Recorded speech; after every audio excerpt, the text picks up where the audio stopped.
Hello students and welcome to this new lecture. And today we are going to see the chapter number 3 of your social sciences textbook, Cultural Heritage of India, Sculpture and Architecture. भाई आज हम sculpture and architecture पढ़ने वाले हैं और इसके बारे में जितने भी बात करें वो कम है। हमारा जो इंडियन हेरिटेज है, ठीक है, it is very much rich for its cultural heritage. हमारा जो हेरिटेज है बहुत ही वर्ल्ड फेमस है, ठीक है। स्कल्पचर और आर्किटेक्चर ये दोनों में डिफरेंस क्या होता है बेटा, हम देखते हैं आज और देखेंगे ये चैप्टर आपका। India is world famous for its rich cultural heritage. India जो है वो कल्चरल हेरिटेज के लिए बहुत ही वर्ल्ड फेमस है। स्कल्पचर और आर्किटेक्चर का जो आर्ट है, ठीक है, वो जो कला है, वो कला इंडिया को एक यूनिक आइडेंटिटी देता है, एक यूनिकनेस देता है, ठीक है, एक अलग बनाता है इंडिया को। इंडस कल्चर का जो टाउन प्लानिंग था वो आज का जो टाउन प्लानिंग है उससे भी बढ़िया था। हम ऐसा बोल सकते हैं कि Indus culture, Indus valley civilisation जब थी तब जो टाउन प्लानिंग हुआ था, वो टाउन प्लानिंग और आज के टाउन प्लानिंग में आसमान जमीन का फर्क है। हम बोल सकते हैं कि वो बेटर था, ठीक है, was greater than contemporary town planning of the world and it is very remarkable. अगर हम उसको कंपेयर करें तो वो टाउन प्लानिंग वर्ल्ड के टाउन प्लानिंग से अलग है और बेटर है, ठीक है। स्कल्पचर का मतलब क्या होता है? The art of shaping figures और डिजाइन।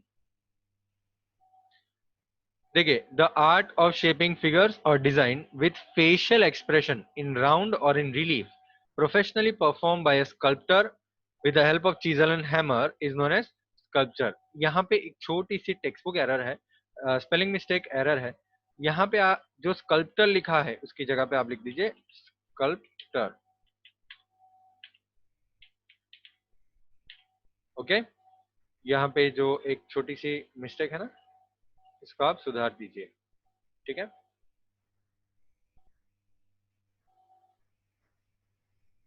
इसको आप निकाल दीजिए,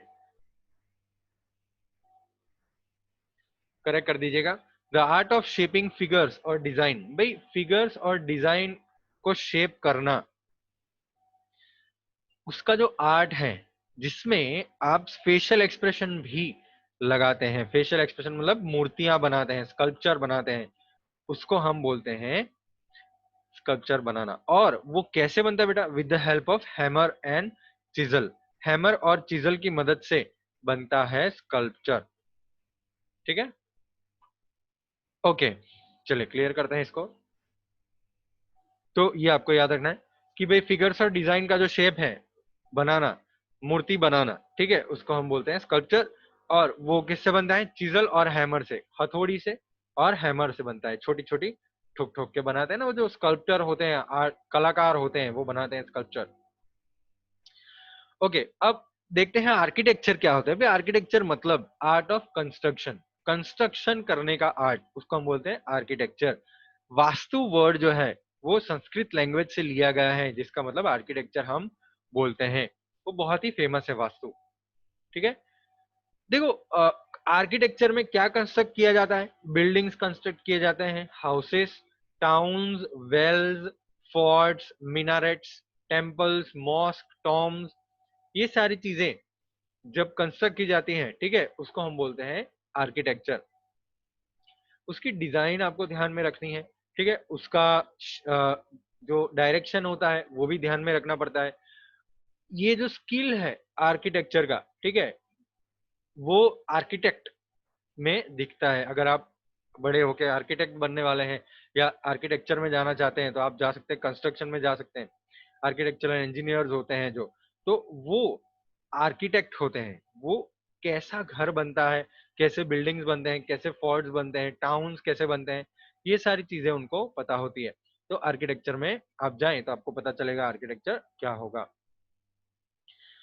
अब हम बात करेंगे टाउन प्लानिंग की। भाई एंशियंट इंडियन टाउन प्लानिंग की बात करेंगे हम। India has acquired expertise in the field of town planning.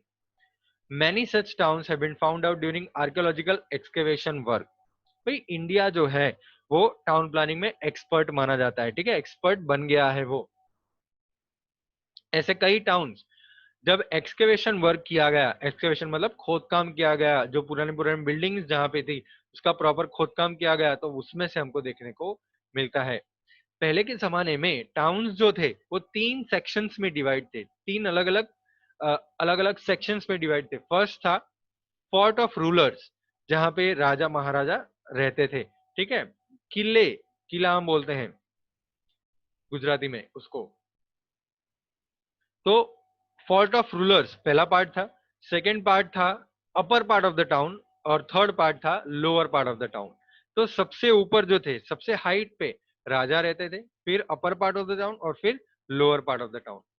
Upper part of the town में राजा के एडमिनिस्ट्रेटिव ऑफिसर्स रहते थे, मतलब राजा के जो दरबार में लोग होते हैं वो लोग अपर पार्ट ऑफ द टाउन में रहते थे, जो राजा के लिए काम करते हैं वो लोग अपर पार्ट में रहते थे। और लोअर पार्ट में कॉमन लोग रहते थे, जैसे फार्मर्स हैं, ठीक है, वो सारे लोग कॉमन पीपल गिने जाते थे, और वो lower part of the town में रहते थे। Forts for rulers were constructed on the upper part of the town. Okay, rulers मतलब जो राज करते थे वहां पे, उनका जो फोर्ट था वो अपर पार्ट, अपर में ऊपर, बहुत ही ऊपर बनाया जाता था। अपर part of the town is safe and protected with houses having 2 to 5 rooms. Upper part of the town जो था वो बहुत ही सेफ था, और वहां पे जो घर थे उसमें 2 से 5 रूम्स थे, ठीक है, 2 to 5 रूम्स थे वहां पे। Houses on the lower part of the town are mainly constructed with handmade bricks. घर जो है, जो lower part of the town में बने हुए थे, वो हैंडमेड ब्रिक्स से बनाए जाते थे, ईंटों से बनाए जाते थे, ठीक है। चलिए, people of Indus valley civilisation has developed many more beautiful and systematic towns than many other civilisations of the world from the architectural point of view. Indus valley civilisation की हम जब बात करें तो वो लोगों ने, उनके जो घर थे, उनके जो टाउन थे, वो बहुत ही ब्यूटीफुल बनाए थे और बहुत ही सिस्टमैटिक थे। सिस्टमैटिक मतलब बहुत ही प्रॉपर ऑर्गेनाइजेशन के साथ बनाए थे। हम जब आर्किटेक्चरल पॉइंट ऑफ व्यू की बात करें कि भाई आर्किटेक्चर के मुताबिक कैसे बनाए थे, तो बहुत ही बढ़िया बनाए थे। और वर्ल्ड के कई और सिविलाइजेशंस वो टाइम पे जो थे उससे बहुत ही बेटर बनाए थे। Among all of them, Harappa and Mohenjo-daro had the best town planning. तो जब सारे टाउन्स की बात करें तो उसमें से हरप्पा और मोहनजोदड़ो, उसकी टाउन प्लानिंग बहुत ही बेस्ट थी, ठीक है। आप स्क्रीन के ऊपर देख सकते हैं, यहाँ पे जो पिक्चर है वो मोहनजोदड़ो का टाउन प्लानिंग का दिया हुआ है। वो आधा ही पिक्चर है, लेकिन आप यहाँ पे देख सकते हैं कैसे एक रास्ता जा रहा है ना, यहाँ पे एक रास्ता जा रहा है, फिर प्रॉपर 90 डिग्री पे रास्ता खुल रहा है। यहाँ पे एक तालाब जैसा कुछ बना हुआ है, वाव जैसा है। यहाँ पे प्रॉपर ब्रिक्स आपको देखने को मिलते हैं, एक प्रॉपर सिमेट्रिकल डिजाइन देखने को मिलती है आपको यहाँ पे 90 डिग्रीज पे, है ना। आप देख सकते हैं यहाँ पे कैसे 90 डिग्रीज पे ब्लॉक्स रखे हुए हैं। तो एक प्रॉपर टाउन प्लानिंग का बेस्ट एग्जाम्पल है, ठीक है, मोहनजोदड़ो का कल्चर।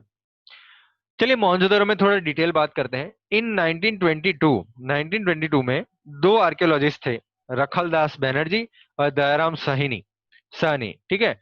ये दोनों ने जो एक्सकेवेशन वर्क उन्होंने लिया था, ठीक है, उसमें ये टाउन प्लानिंग के जो बचे हुए चीजें हैं, रिमेन्स, जो बची हुई चीजें हैं, वो उन्होंने फाइंड की थी। और वो जो एक्सकेवेशन वर्क था वो under the guidance of sir John Marshall और कॉलोनल मीक, ये दोनों के गाइडेंस के अंडर हुआ था एक्सकेवेशन वर्क। जो खुदाई काम हुआ था वो ये दोनों के गाइडेंस के अंडर हुआ था, और किया था रखलदास बनर्जी और दयाराम सैनी ने। लारखंड डिस्ट्रिक्ट जो अभी पाकिस्तान में है, मोहनजोदड़ो का कल्चर जहाँ पे देखने को मिला था। भाई मोहनजोदड़ो का मतलब the heap of the dead. Mohenjodaro का मतलब the heap of the dead, मतलब वहां पे बहुत सारे लोग जो थे, ठीक है, वो मर गए थे। तो हाँ, ऐसा बोला जाता है, मोहनजोदड़ो का मीनिंग ही ये होता है कि जो मरे हुए शव होते हैं उसका ढगला, the heap of the dead. Okay, Larkana district जो अभी पाकिस्तान में है, वहां पे खुदाई काम हुआ था, और वहां पे मोहनजोदड़ो का पूरा जो कंस्ट्रक्शन है वहां पे खुदाई काम में देखने को मिला था। कंस्ट्रक्शन ऑफ टाउन, जब उन्होंने पूरा एक्सकेवेशन वर्क कंप्लीट किया तो एक टाउन का कंस्ट्रक्शन उनको दिखाई दिया। कैसे, कैसा कंस्ट्रक्शन था, चलिए देखते हैं। From the point of view of town planning, Mohenjodaro is the best. भाई टाउन प्लानिंग की जब हम बात करें तो मोहनजोदड़ो सबसे बेस्ट है। Houses were build on high plinth to protect them from floods and dampness. Houses जो थे वो हाई प्लिंथ मतलब हाइट पे, बड़े प्लिंथ पे बनाए जाते थे, थोड़े ऊपर बनाए जाते थे, जिससे वो फ्लड से बचे, और डैम्पनेस, डैम से मतलब घर पे भेज आता है ना बेटा, तो भेज से वो बचे, इसीलिए वो ऊपर बनाए जाते थे। The houses of the rich people were double storied having 5 to 7 rooms. जो रिच पीपल थे उनका डबल स्टोरी था, मतलब एक माल और उसके ऊपर और एक माल था, ठीक है, फ्लोर था और एक फ्लोर था ऊपर, और 5 से 7 रूम्स थे वहां पे। While those of the poor people were single storied having 2 to 3 rooms. जो पुअर पीपल थे वो सिंगल स्टोरीड थे, उनका नीचे का ही ग्राउंड फ्लोर ही था और उसमें 2 या 3 रूम थे। The town was fortified. Town जो था वो फोर्टिफाइड था। फोर्टिफाइड मतलब वो चारों तरफ से बड़ी सी दीवार से घिरा हुआ था पूरा टाउन, ठीक है। The main entrance of the houses open on the side lens and not on the main road. तो हाउसेस का जो मेन एंट्रेंस था, घर का जो एंट्रेंस होता है, वो साइड लेन्स पे खुलता था, मतलब साइड के रोड्स पे खुलता था, जो फिर जाके मेन रोड पे मिलता था। सीधा ही मेन रोड पे नहीं खुलता था, वो एक छोटे से रोड पे खुलता था, और वो मेन रोड पे नहीं खुलता था, छोटे से रोड पे खुलता था हाउस का एंट्रेंस, और वो जो छोटा सा रोड था वो मेन रोड पे जाके मिल जाता था।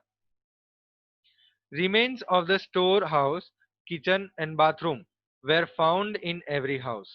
देखो हर एक घर के अंदर स्टोर हाउस, मतलब स्टोर करने के लिए एक छोटी सी जगह मिली उनको। किचन जो था, किचन के भी अवशेष मिले वहां पे उनको, और बाथरूम का भी अवशेष मिला। तो देखो कितना बढ़िया प्लानिंग किया होगा उनने। घर में स्टोर हाउस है, किचन है, बाथरूम है, ये सारी चीजें उन जब खोद काम किया तो ये डिजाइन्स देखने को मिली थी। There are proper arrangement of doors and windows to keep the house airs and ventilated। तो देखो डोर्स और विंडोज का ऐसा अरेंजमेंट था, दरवाजे और जो विंडोज थे उनका ऐसा अरेंजमेंट था कि भाई जो घर थे उसमें हवा का आना जाना रह सके, वो वेंटिलेटेड रह सके, ठीक है। रोड्स के बारे में बात करें हम, तो रोड्स के बारे में बहुत कुछ पता चला है। Roads are the main features of this town planning. The roads were 9.75 meters wide. तो टाउन प्लानिंग का मेन फीचर ही है, ये जो रोड्स हैं वो टाउन प्लानिंग का मेन फीचर है। रोड जो थे वो 9.75 मीटर्स वाइड थे, 9.75 मीटर्स वाइड थे। छोटे रोड्स राइट एंगल्स पे बड़े रोड्स को मिलते थे। छोटे छोटे रोड, मैंने आपको बताया ना, जो घर जहाँ पे निकलता था वो छोटे रोड थे, और छोटे रोड बड़े रोड पे जाके मिलते थे, राइट एंगल्स पे मिलते थे। रोड जो थे were wide enough for a number of vehicles to pass at a time. तो रोड्स इतने चौड़े थे जिसमें एक समय पे बहुत सारे व्हीकल्स पास हो सकें। Pits on the road side suggest that there might have been lamp post. भाई रोड के साइड में पिट्स देखे गए, खड्डे देखे गए, ठीक है। तो वो खड्डे हमको क्या सजेस्ट करते हैं, वो सजेस्ट करते हैं कि भाई वहां पे पहले लैम्प पोस्ट होता होगा। Roads of town were straight main roads without any turns.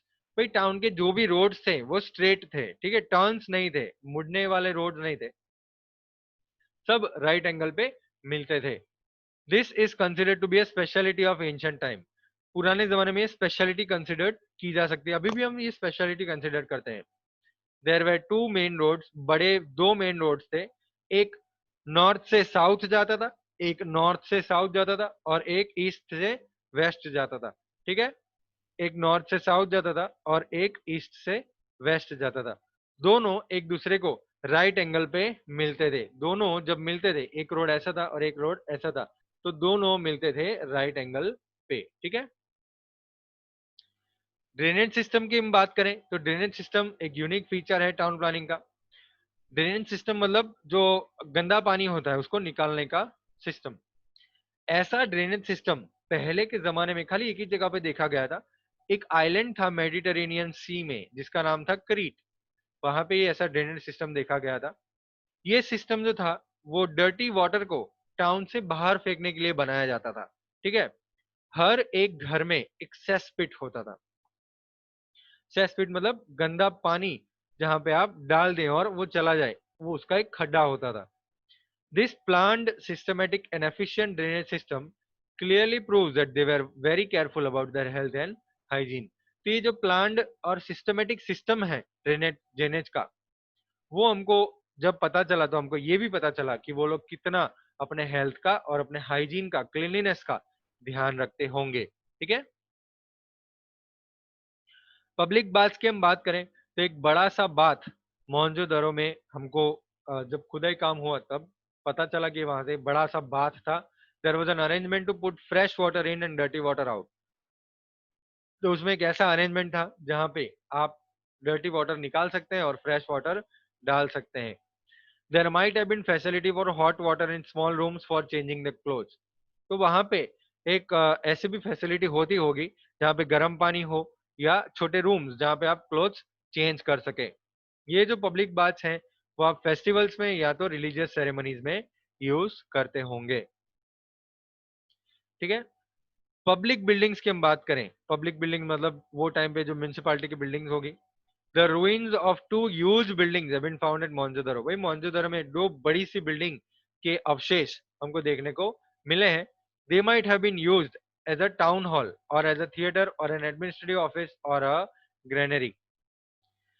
तो भाई ये जो दो बड़े पब्लिक बिल्डिंग्स का रूइंस हमको देखने को मिला, हमको अवशेष देखने को मिले, वो शायद टाउन हॉल के रूप में या तो एक थिएटर के रूप में यूज कर रहे होंगे, या तो एक एडमिनिस्ट्रेटिव ऑफिस के लिए, किसी लोगों के ऑफिस के लिए, या एक ग्रेनरी जहां पे आप स्टोर कर सकते हैं किसी चीज को, ग्रेन को स्टोर कर सकते हैं, गेहूं चावल ऐसी सब चीज को स्टोर कर सकते हैं। तो ये दो बड़ी बिल्डिंग्स हैं। ठीक है।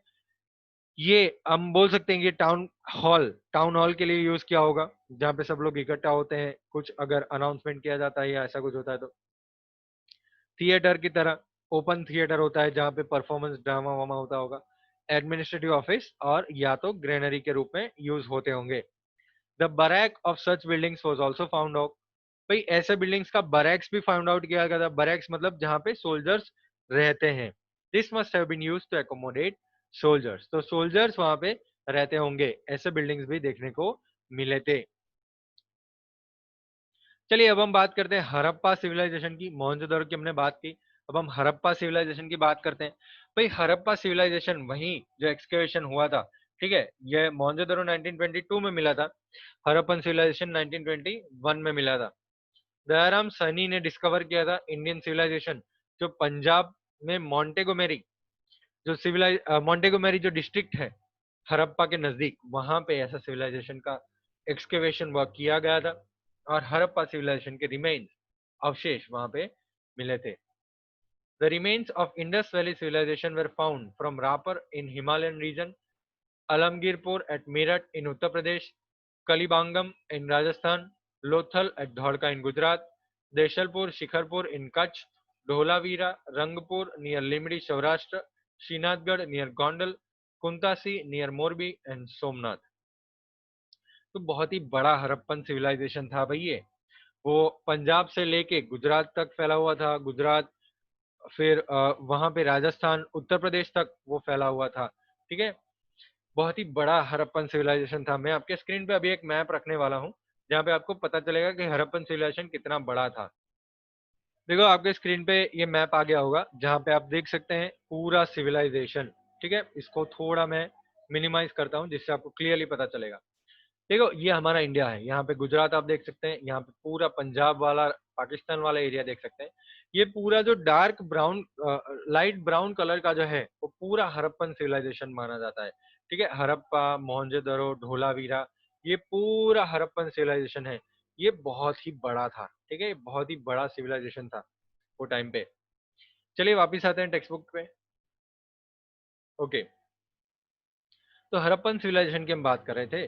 सप्त सिंधु रिवर का जो रीजन है, ठीक है, वो हमारा इंडियन कल्चर का रिवर माना जाता है। जो 7 रिवर्स पंजाब के पास फ्लो हो रही हैं, पाकिस्तान में फ्लो हो रही हैं, उसको हम सप्त सिंधु एरिया बोलते हैं, सप्त सिंधु रिवर बोलते हैं। The culture which develop there is known as Indus valley civilisation. भाई वहां पे जो कल्चर डेवलप हुआ उसको हम इंडस वैली सिविलाइजेशन बोलते हैं। वहां पे हड़प्पा में सबसे पहले उसके अवशेष पाए गए थे, इसीलिए हम बोलते हैं हड़प्पन सिविलाइजेशन।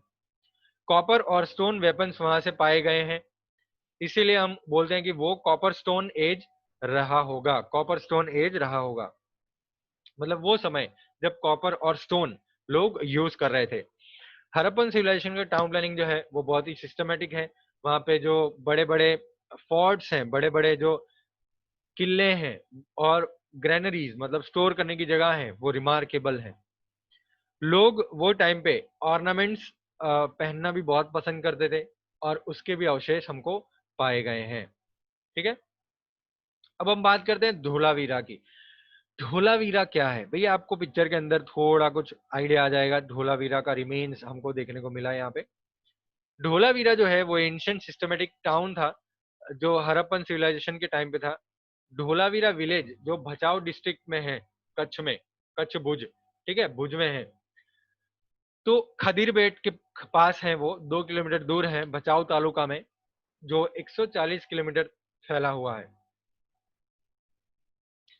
यहाँ पे गुजरात के आर्कियोलॉजिकल डिपार्टमेंट ने कुछ जो अवशेष हैं वो ढूंढे थे। उसके बाद आर्कियोलॉजिकल सर्वे ऑफ इंडिया ने 1990 में ये काम लिया और वहां पे रविंद्र सिंह बिष्ट ने गाइडेंस दिया था। डोलावेरा का जो रिमेन्स था वो ढूंढा गया। वहां पे पैलेसेस मिले, मेन वॉल्स मिले टाउन के, जो व्हाइट कलर से पेंटेड थे। ये जो बड़े बड़े फोर्टिफाइड वॉल्स थे, मजबूत वॉल्स थे, वो हमको बताते हैं कि भाई वो टाइम पे धोलावीरा की सिक्योरिटी के लिए वो कितना सोच रहे होंगे। ये वॉल जो थे वो क्ले, स्टोन और ब्रिक्स से बने हुए थे। मतलब वो मिट्टी, पत्थर और ब्रिक्स, ईंट से बने हुए थे। ठीक है, पोर्टेबल वाटर वहां पे अवेलेबल था। पोर्टेबल मतलब पिया जाने वाला पानी, ड्रिंकेबल वाटर वहां पे अवेलेबल था। और एक प्रॉपर वाटर प्यूरिफिकेशन सिस्टम उन्होंने बनाया था जो आज भी हम नहीं बना पा रहे हैं। ठीक है, एक प्रॉपर प्यूरिफिकेशन सिस्टम उन्होंने वो समय पे बनाया था। चलिए हम बात करते हैं लोथल की। Lothal is a situated in Dholka taluka of Ahmedabad district. भाई अहमदाबाद डिस्ट्रिक्ट में एक धौलका है और धौलका में लोथल सिचुएटेड है। Dholka is a place between two rivers, Bhogavo and Sabarmati. दो रिवर्स के बीच का एरिया है धौलका। बोगावो और साबरमती दो रिवर्स हैं। 18 किलोमीटर दूर है वो खंभात के बे से। मतलब बे मतलब खंभात के ओपनिंग से, खंभात के बाद वो सी आ जाता है, अरेबियन सी। तो 18 किलोमीटर दूर है ये, जहाँ पे 3 लेयर मिले हैं ह्यूमन हैबिटेट के। मतलब ह्यूमन यहाँ पे पहले रहते थे, वो हमको देखने को मिला है। एक बड़ा सा डॉकयार्ड बनाया था। जब हाई टाइड आती है, ठीक है, जब पानी समुद्र से थोड़ा अंदर तरफ आता है, हाई टाइड आती है, ठीक है, तो वो समय पे वहां पे शिप्स आते जाते रहते होंगे। आप देख सकते हैं पिक्चर में, आपको दिखाई देगा। ये जो एरिया है, ठीक है, वो रिवर का एरिया है। और यहाँ पे जब पानी आता होगा, ठीक है, तो यहाँ पे शिप्स का आना जाना रहता होगा। यहाँ पे पानी जब भर जाता है तो शिप्स आती जाती रहती है, और पानी चले जाता है तब नहीं बनता है, लेकिन पानी आता है तब वो आते जाते कर सकते हैं। भाई ये जो डॉकयार्ड है, स्टोरेज की जगहें हैं, ये सारी चीजें देखने को मिली थी लोथल में। ठीक है, और एक्सपोर्ट एंड इंपोर्ट भी होता था वो समय पे। ऐसा भी देख सकते हैं हम कि भाई ये शिप्स का आना जाना क्यों होता होगा, ट्रेडिंग के लिए। तो एक्सपोर्ट और इंपोर्ट भी होता होगा चीजों का। ये हमको बताते हैं कि लोथल रिच एरिया होगा, प्रॉस्परस पोर्ट होगा हमारे इंडिया का। और ये गुजरात के लिए नहीं, पूरे इंडिया के हिस्ट्री के लिए बहुत ही इंपॉर्टेंट बात है कि भाई ये लोथल जो है वो बहुत ही रिच और प्रॉस्परस पोर्ट होता होगा। ठीक है, चलिए यहाँ पे खत्म होता है हमारा पार्ट 1 ये चैप्टर का। नेक्स्ट टाइम हम मौर्यन आर्ट की बात करेंगे, स्तूपा की बात करेंगे, स्तूपा में क्या होता है, पिलर इंस्क्रिप्शन की बात करेंगे, पिलर्स क्या होता है, आर्ट की बात करेंगे, हम बिल्डिंग्स आर्किटेक्चर की बात करेंगे आगे।